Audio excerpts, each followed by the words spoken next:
हमारे साथ मौजूद हैं उत्तर प्रदेश के पूर्व मुख्यमंत्री और समाजवादी पार्टी के सुप्रीमो अखिलेश यादव जी। अखिलेश जी, हम आपसे बात करेंगे, लेकिन सबसे पहले बात यह है कि बंगाल चुनाव के बाद सबकी निगाहें उत्तर प्रदेश के ऊपर हैं और जो पंचायत चुनाव हुए हैं वो खास तौर से बीजेपी के लिए ज्यादा अच्छे नहीं रहे और कोरोना की दूसरी लहर भी परेशानी का सबब रही। ऐसे में विपक्षी पार्टियां खासतौर से अखिलेश यादव योगी सरकार पर लगातार निशाना साधे हुए हैं और पंचायत चुनाव से काफी उत्साहित भी हैं। उत्तर प्रदेश के राजनीतिक समीकरण और यहाँ की राजनीतिक जो चीजें हैं, हालात हैं, उनके ऊपर बात करने के लिए खुद अखिलेश यादव जी हमारे साथ मौजूद हैं। अखिलेश जी, आज तक में आपका स्वागत है। मैं धन्यवाद देता हूँ आपका। अखिलेश जी, सबसे पहला सवाल ये है कि आप पंचायत चुनाव को लेकर काफी उत्साहित हैं, लेकिन असली चुनाव तो अभी आना बाकी है, उसके लिए क्या तैयारी आपकी? मैं सबसे पहले पंचायत के चुनाव के लिए उत्तर प्रदेश की जनता को धन्यवाद देना चाहता हूँ, जहाँ पर बड़े पैमाने पर बेईमानी की कोशिश की गई। जो एडमिनिस्ट्रेशन है उसके माध्यम से दबाव बनाने का काम किया। पूरी पुलिस लगी रही कि विपक्षी लोग कैसे हारें, उसके बावजूद भी समाजवादी पार्टी के सबसे अधिक प्रत्याशी जगह जगह जीते हैं। मुझे खुशी है इस बात की कि जनता ने एक बार फिर मन बनाया है कि समाजवादी पार्टी की सरकार आने वाले समय में बनने जा रही है। लेकिन पंचायत चुनाव से आप कैसे सोच सकते हैं, क्योंकि बड़े चुनाव हैं विधानसभा के, पंचायत का चुनाव थोड़ा अलग होता है। तो आप विपक्षी सरकार और बीजेपी के लोग ये कहते हैं कि आप तो जमीन पे है ही नहीं, सड़कों पे है ही नहीं, आप सिर्फ ट्वीट करते हैं या सोशल मीडिया की राजनीति करते हैं, मैदान में दिखते ही नहीं है। अभी पंचायत चुनाव खत्म हुए हैं। सरकार भारतीय जनता पार्टी की थी दिल्ली में, लखनऊ में, और उसके बावजूद भी पूरे उत्तर प्रदेश में बुरी तरह हारे हुए हैं।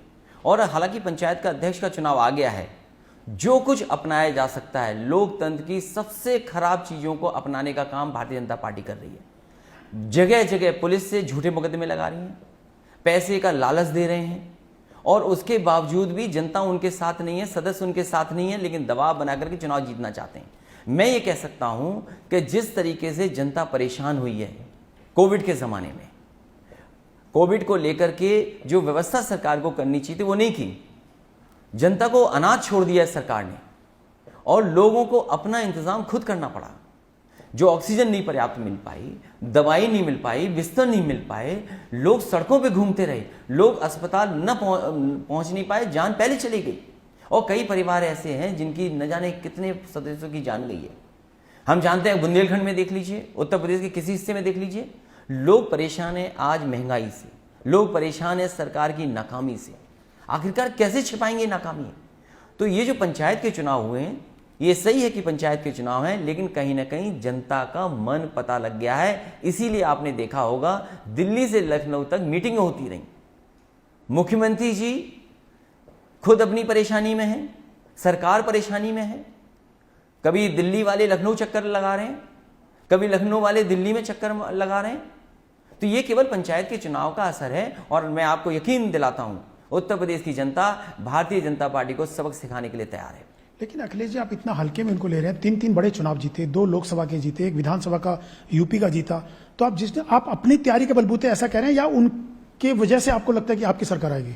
उत्तर प्रदेश की जनता, जो आश्वासन दिया गया था, जो उन्हें भरोसा दिलाया गया था, यही भारतीय जनता पार्टी जिन्होंने अपना संकल्प पत्र जनता के सामने रखा था। आज भारतीय जनता पार्टी को पीछे मुड़ के देखना चाहिए कि जो वादे किए थे, कितने वादे पूरे हुए हैं। किसान को कहा कि इनकी आय दोगुनी हो जाएगी, लेकिन किसान के ऊपर किस तरीके से काले कानून थोपे जा रहे हैं।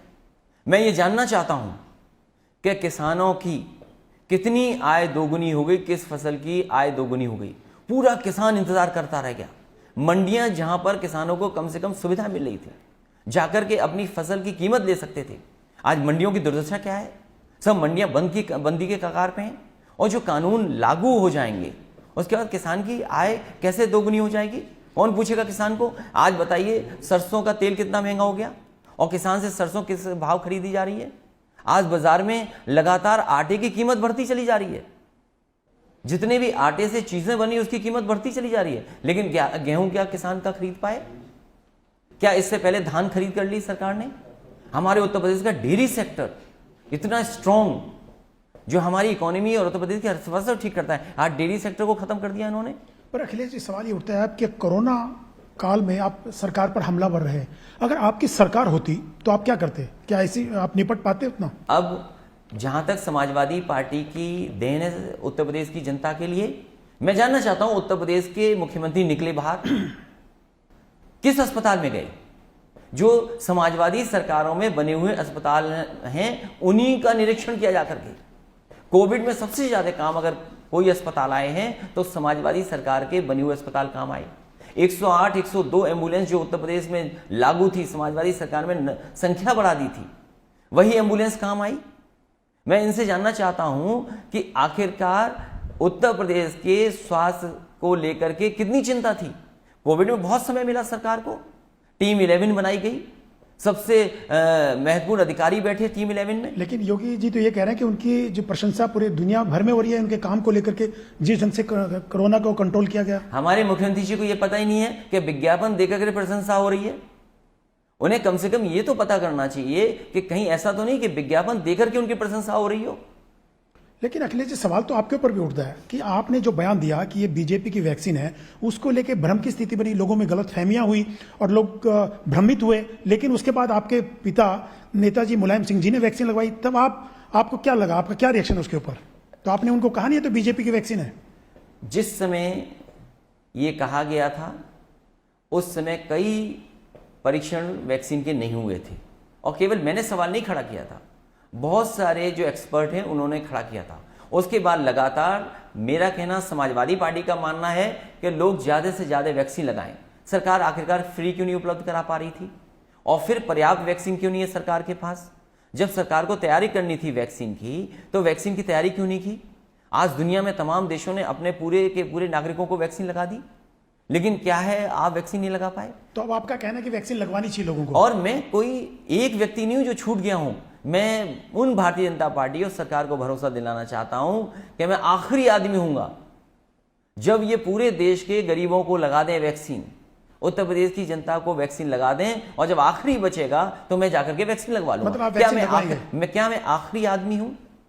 पहले तो इन्हें पूरे गरीब, मजदूर और जिनको निकलना है काम के लिए, जिन्हें अर्थव्यवस्था को पटरी पर लाना है, आखिर उनको वैक्सीन कब लगाएंगे? हमने तो समाजवादियों ने कहा है कि आप दिवाली से पहले वैक्सीन लगा दीजिए। आखिरकार वैक्सीन है कहां पर? नहीं, आप लगवाने जा रहे हैं वैक्सीन? मैं ये जानना चाहता हूं सरकार गरीबों को वैक्सीन लगवाएगी कि नहीं लगवाएगी। और मैं अकेला नहीं बचा हूं, अभी तो बहुत सारे किसान बाकी हैं, बहुत से गरीब लोग हैं, उनको वैक्सीन कब लगवाएगी सरकार? आप लगवाएंगे वैक्सीन? मैं आखिरी, जब सब पूरे उत्तर प्रदेश की जनता को लग जाएंगे उसके आखिरी मुझे भी लगा दें। और फिर ये भी जानना चाहता हूं, लगता है कि प्रधानमंत्री जी जा नहीं पा रहे विदेश, कहीं ऐसा तो नहीं कि वो वैक्सीन लगवा ली हो जिससे विदेश यात्रा न कर पा रहे हो? तो सरकार को कम से कम अपनी नीयत साफ करनी चाहिए। और फिर उत्तर प्रदेश में जो जाने गई हैं, शिक्षकों की जान चली गई जिनको आपने इलेक्शन ड्यूटी पे लगाया था, सरकार से सवाल किया गया तो 3 बताया उन्होंने कि 3 लोग ही जान गई, आखिरी में 1600 निकले। इसी तरह पुलिस के कर्मचारी, पुलिस के सिपाहियों की जान गई है, कोर्ट के जजेस लोगों की जान चली गई। आखिर क्या इंतजाम किया था सरकार ने? और ये सरकार वो है जो कब्रिस्तान और शमशान की बात कर रही थी। ये वो सरकार है जो जनता को अनाथ छोड़ देती है। अपने भरोसे पर रहिए आप। भारतीय जनता पार्टी वो सरकार है जिसने अनाथ छोड़ा है लोगों को। आप याद कीजिए नोटबंदी में जान चली गई लोगों की लाइन में लग करके। अखिलेश जी, कुछ बात अभी जीएसटी लागू हुई, उसमें व्यापारियों की जान चली गई। अभी थोड़ा चुनाव क्योंकि नजदीक है उसकी बात करते हैं। आपकी पार्टी क्या इस बार किसी के साथ गठबंधन के साथ आएगी? क्योंकि एक बार आपका गठबंधन हुआ राहुल गांधी कांग्रेस के साथ, फ्लॉप साबित हुआ, सक्सेस नहीं मिली। उसके बाद मायावती के साथ लोकसभा चुनाव में किया, उसमें आपने कहा कि बहुत गलती हो गई। तो इस बार किन लोगों के साथ आप गठबंधन करेंगे या अकेले चुनाव में लड़ेंगे? समाजवादी पार्टी किसी भी बड़े दल के साथ गठबंधन करने नहीं जा रही है। समाजवादी पार्टी के सभी नेताओं की राय यह है कि छोटे दलों को शामिल कर लिया जाए। समाजवादी पार्टी आने वाले समय के चुनाव में जो होने जा रहे हैं, छोटे दलों से गठबंधन करके चुनाव लड़ेगी।